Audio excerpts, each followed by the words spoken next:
आपका हमारे channel Yogesh Saini math पर स्वागत है। जैसा कि हमारा टॉपिक चल रहा था द्विघात समीकरण, इसमें आज हमारी दूसरी वीडियो है।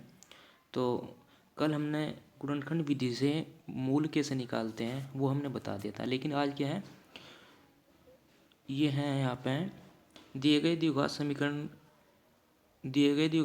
के मूल द्विघाती सूत्र का प्रयोग करके हल कीजिए। अब द्विघात का जो सूत्र होता है उसको हम श्रीधराचार्य के नियम भी बोलते हैं। वो होता है एक्स बराबर माइनस के बी प्लस माइनस के बी स्क्वायर माइनस के 4ac अपॉन 2a। ये मान आएगा कैसे कैसे निकालना पड़ेगा उसके लिए हम बताएंगे आपको। ये हमारा नियम है। यदि पेपर में यूपी बोर्ड में ज़्यादातर ऐसे आता है, वो पूछता है कि सूत्र का प्रयोग करके हल कीजिए तथा उसके मूल निकालिए द्विघात समीकरण यानी कि, तो फिर तो हमने यही लगाना पड़ेगा। अगर उसने कुछ नहीं कहा, उसने कहा कि समीकरण के मूल ज्ञात कीजिए, फिर हम कोई सी भी विधि से, या तो गुणनखंड विधि से या फिर इस नियम का प्रयोग करके हम उसके मूल निकाल सकते हैं। या फिर उसने कहा कि गुणनखंड विधि से हल कीजिए, फिर हम इसमें गुणनखंड विधि ही लगानी पड़ेगी। जो पूछेगा वो हमने लगाना पड़ेगा। अगर क्वेश्चन में उसने कुछ नहीं कहा, फिर हम कोई सी भी विधि लगाकर उसको निकाल सकते हैं। जैसे कि इसमें दिया गया है, सबसे पहला क्या है, समीकरण की ए एक्स स्क्वायर प्लस के बी एक्स प्लस के सी बराबर 0 से तुलना करने पर, जब इसकी तुलना करेंगे, यहाँ पे ए बराबर कितना है, यानी 2x² माइनस के 7x प्लस के 3 बराबर 0 समीकरण है। इसमें एक्स स्क्वायर का गुणांक क्या है 2, और यहाँ पर क्या है ए, यानी कि ए बराबर तो हो जाएगा 2, और इसमें फिर माइनस के 7x, यहाँ पर x का गुणांक क्या है b, और वहाँ पे क्या हो जाएगा माइनस के 7। चिन्ह के सहित लेना है हमने, यानी कि b बराबर कितना हो जाएगा हमारा माइनस के 7, और c बराबर कितना दिया है, c बराबर है 2x² माइनस 7x प्लस के 3 थी ना समीकरण, तो c बराबर हो जाएगा 3। ये दिया हुआ है 3 यहाँ पे। अब वो सभी मान ए बी सी के यहाँ पर रख देंगे इस नियम में, जो श्रीधराचार्य का हमारा नियम है। तो कैसे रखेंगे, ये होता है x बराबर माइनस की बी का मतलब माइनस, और माइनस के 7 था वहाँ पर मान, प्लस माइनस के b² यानी कि माइनस के 7 का वर्ग हो जाएगा, और माइनस के 4a का मान कितना है हमारे पास 2 था, और c का मान 3, और अपॉन में 2a था, यानी कि 2 इंटू 2, a का मान भी यही है। ये दोबारा ये सभी a का मान ये था, b का ये, c का मान यहाँ पे हमने इस समीकरण में ये रख दिया। अभी x बराबर कितना हो जाएगा, माइनस माइनस प्लस के 7 हो जाएगा, प्लस माइनस की, ये 7 का वर्ग 49 होता है माइनस 7 का वर्ग भी प्लस में ही होगा, क्योंकि माइनस माइनस प्लस हो जाएगा जब 2 बार गुणा करते हैं माइनस की। फिर माइनस के 4 इनके आपस में गुणा करेंगे, 4 दूनी 8 दिया 24 हो जाएगा ये, और अपॉन में कितना हो जाएगा हमारा ये 4 है। अब नई लाइन से क्या लिखेंगे इसको हम, अभी हो जाएगा हमारा x बराबर 7 प्लस माइनस की 49 माइनस की 24 था, यानी कि 25 रह जाएगा, और अपॉन में कितना आ जाएगा ये 4 हो जाएगा।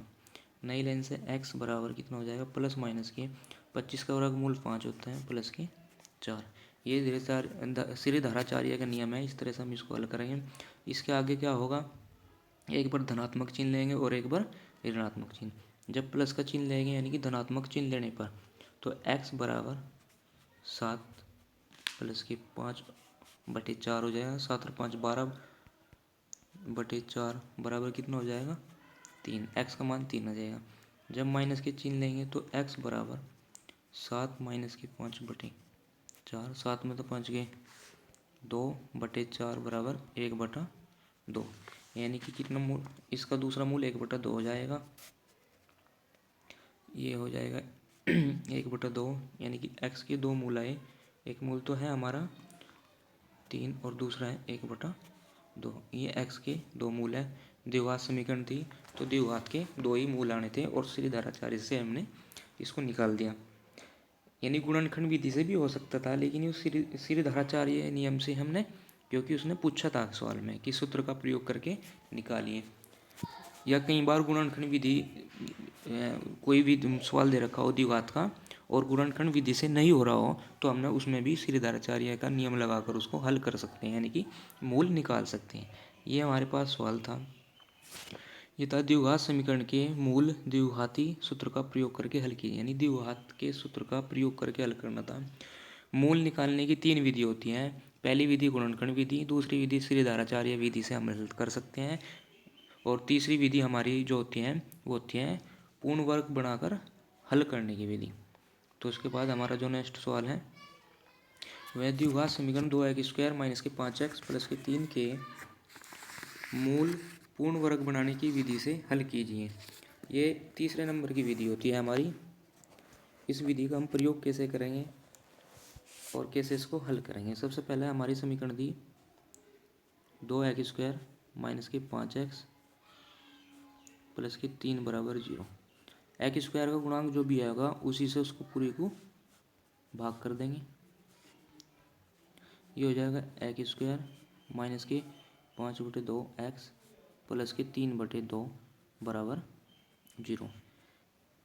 ये कौन सी विधि है? तीसरी विधि है, गुण मतलब मूल निकालने की विधि है। द्विघात समीकरण के अगर मूल निकालने हैं तो तीसरी विधि है हमारे पास, जो कि उन दो विधि से थोड़ा चेंज है, थोड़ा हार्ड भी पड़ती हैं।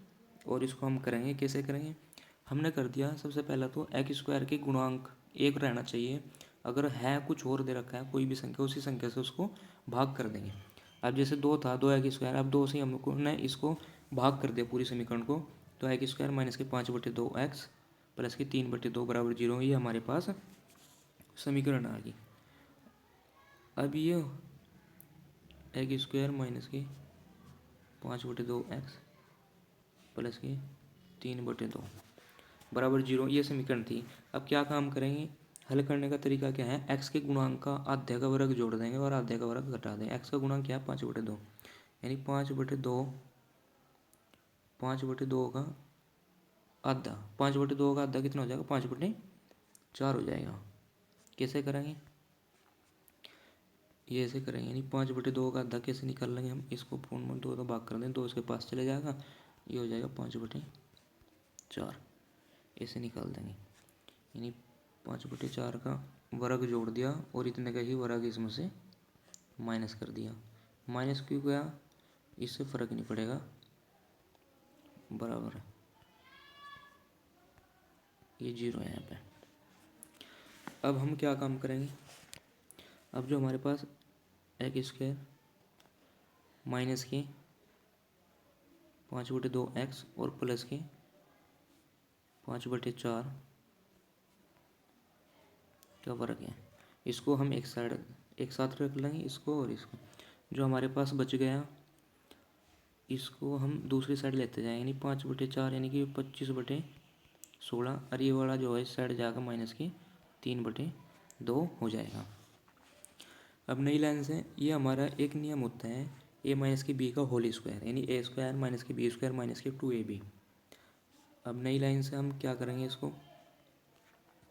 ये हमारे पास x माइनस की 5/4 का वर्ग बन जाएगा, बराबर जो हमारे पास ये था 16, ये जो है ये दिया हुआ है 25/16 माइनस के 3/2। 16 और 2 का लहसर ले लेंगे, लहसर लेने के बाद इसको हल करेंगे, फिर हम ये हो जाएगा, नीचे 16 जाएगा और फिर 25 माइनस के 24 आ जाएगा। अब x माइनस के 5/4 दिया है यो, इसमें क्या काम करेंगे? 1/16। अब नई लाइन से 1/16 को 1/4 का वर्ग कर लेंगे, दोनों साइड रूट लेने पर ये वर्ग हट जाएगा, यानी कि ये वर्ग हट जाएगा यहाँ से भी और यहाँ से भी। तो कैसे करेंगे? यानी कि x माइनस के 5/4 जब रूट ले लिया तो प्लस माइनस के 1/4। जब हम फिर प्लस का चिन्ह लेंगे तो x माइनस के 5/4 बराबर 1/4 होगा। ये साइड जाकर दूसरी साइड प्लस हो जाएगा, यानी x बराबर ये हो जाएगा 1/4 प्लस के 5/4। जब हर बराबर हो तो ऊपरली संख्याएं जुड़ जाएंगी, यानी 6/4। 6/4 यानी x बराबर 6/4 को क्या लिख सकते हैं हम? 3/2। एक मूल तो हमारा ये होगा। जब माइनस का चिन्ह लेंगे तो x माइनस के 5/4 बराबर माइनस के 1/4, यही था ना। इसके दो मूल थे। ये वाली समीकरण के ऐसे निकली थी हमारे यहाँ से, एक बार प्लस में लिया, जब प्लस में लिया तो 3/2 आया। अब यहाँ से ये वाला छोड़ के माइनस वाला लेंगे, तो ये x का मान कितना यहाँ पर आ जाएगा, यानी कि x बराबर -1/4 तो साइड है ही, और इस साइड से बराबर से साइड ले जाएंगे तो कितना हो जाएगा, प्लस का हो जाएगा। बात फिर वही बनी, यानी कि हर बराबर है तो जो पढ़े होंगे आपस में जुड़ जाएंगे। -1 प्लस के 5/4, ये हो जाएगा x बराबर 4/4 बराबर 1, यानी कि 1 आया। अब समीकरण के दो मूल आएंगे, एक तो आगा हमारे पास 3 आया, 3/2 आया, और एक आ गया। ये दो मूल आएंगे। कौन सी विधि से हल किया हमने, पूर्ण वर्ग बनाने की विधि से हमने इस सवाल को हल किया है। ये आप देख लेंगे दोबारा से। हमारे पास ये द्विघात समीकरण 2x² - के 5x + के 3 = 0 के मूल पूर्ण वर्ग बनाने की विधि से हल करना था। सबसे पहला क्या काम करना पड़ेगा, इस विधि में ध्यान रखना x² का गुणांक हमेशा 1 होना चाहिए, जब ही जाके हम पूर्ण वर्ग विधि से इसको हल कर सकते हैं। अब x² का गुणांक यहाँ पर 2 था, तो जो भी संख्या होगी 2 हो, 4 हो, 6 हो, उससे हम उसी संख्या से डिवाइड कर देंगे पूरी समीकरण को। और फिर जो x है, x के गुणांक का आधे का वर्ग जोड़ देंगे और आधे का वर्ग घटा देंगे। कई बार मिस्टेक होती हैं, इसमें उलझ जाते हैं कि आधा कैसे किया जाता है। मान लिया जैसे ये किया था हमने, आधा 5/2 का आधा करना था, 5/2 का आधा, इसके बटे करो 2, 2 के बटे 1 मान लेंगे, क्योंकि इसके हर में कुछ नहीं था। 20 को गुणा सबसे ऊपर लेके सबसे नीचे वाले के साथ करते हैं, तो 5/4 इस ऐसे निकाल दिया था हमने। तो अब हमारा सवाल जो है, नेक्स्ट सवाल क्या है हमारा, ऐसी दो संख्याएं ज्ञात कीजिए जिनका योग 27 हो और गुणनफल 182 हो। ये भी एक इम्पोर्टेंट सवाल है। ऐसी दो संख्याएं ज्ञात करनी है जिनका योग तो 27 हो, माने एक संख्या x दूसरी 27 माइनस का x हो जाएगी, उनके आपस में गुणा करके क्या है, गुणनफल 182। देखो कैसे होगा। जो पहली संख्या माननी हमने वो मान ली x, और दूसरी मान ली हमने, दूसरी संख्या कितनी होगी 27 माइनस का x। 27 माइनस का x क्यों किया, क्योंकि दोनों संख्याओं का योग 27 था। अगर इन्हें आपस में हम जोड़ देंगे तो x से x तो हो जाएगा कैंसिल और 27 बच जाएगा। अब प्रश्न अनुसार क्या कह रहा है, इन दोनों संख्याओं का गुणनफल 182 है। अब x और 27 माइनस के x, जब इनकी गुणा करेंगे कितना आ रहा है 182। अब इसकी x के अंदर ब्रैकेट में गुणा करेंगे 27x माइनस के x² बराबर 182, बराबर से साइड कर लेंगे तो हमारे पास समीकरण बन जाएगी x², जब इस साइड से इस साइड जाएगा तो ये समीकरण बन जाएगी x² माइनस के 27x प्लस के 182। आप इस वीडियो को रोक रोक कर अपने नोट्स में लिख सकते हैं यदि हमारी स्पीड ज़्यादा है वीडियो की। और दूसरी बात, यदि आपको पता है वीडियो को पॉज करें और उसको अपना आप करना शुरू करें, सवाल को बाद में आंसर को मिला लें तो बहुत बढ़िया फ़ायदा होगा। यूपी बोर्ड में जो 10th क्लास के ये द्विघात समीकरण चल रहा है, ये टॉपिक यूपी बोर्ड में मानता हूँ जो मैं वीडियो बना रहा हूँ लगभग इन्हीं से, अगर ये नहीं आएंगे तो इनके जैसे ही आएंगे, केवल संख्याएँ चेंज हो सकती हैं लेकिन तरीका यही रहेगा और आसान तरीका हम बताते हैं। अब 182 के से योग जिनका योग 27 हो, क्या हो सकते हैं, 13 और 14 की अगर हम गुणा कराएंगे तो 182 आएगा, और 13 और 14 को जोड़कर कितना आएगा 27। अब 13x प्लस के 14x, हमारी जो पहली वीडियो है उसको एक बार आप ज़रूर देखें, क्योंकि अगर वो आपने देख ली उसमें गुणनखंड विधि से हमने बेसिक तरीके से बताया था, फिर आपकी समझ में एक अच्छे से आ जाएगी। ये x को इसमें से दो में से कॉमन लिया x माइनस के 13 बचेगा, इन दो में से कॉमन लिया 14, ये x माइनस के, ये यहाँ पे थोड़ा गलती हुई, ये माइनस आएगा जब ही तो जोड़ के 27 होगा, ये 13 होगा बराबर 0। अब इसमें क्या, इन दो में कॉमन और इन दो में क्या कॉमन है, x माइनस के 13, तो x माइनस के 13, जो शुरू में x बचा x रह जाएगा और बाद में क्या बचा प्लस के नहीं, शायद ये माइनस का कॉमन लिया, फिर यहाँ पे भी गलती हुई इसमें, ये माइनस का कॉमन था तभी जाके माइनस माइनस प्लस होगा। अब ये होगा माइनस के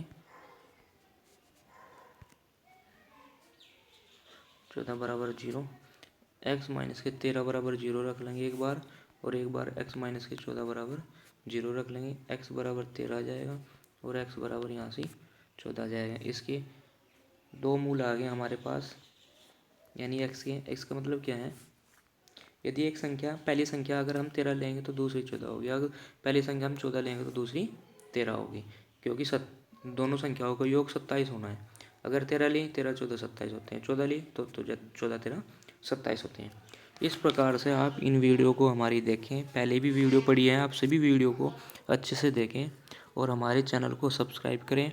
आपको लगातार वीडियो मिलती रहेगी और हम पूरा सिलेबस कंप्लीट करा देंगे पेपर से पहले ही, और आप दूसरों को भी इसको शेयर करें। धन्यवाद।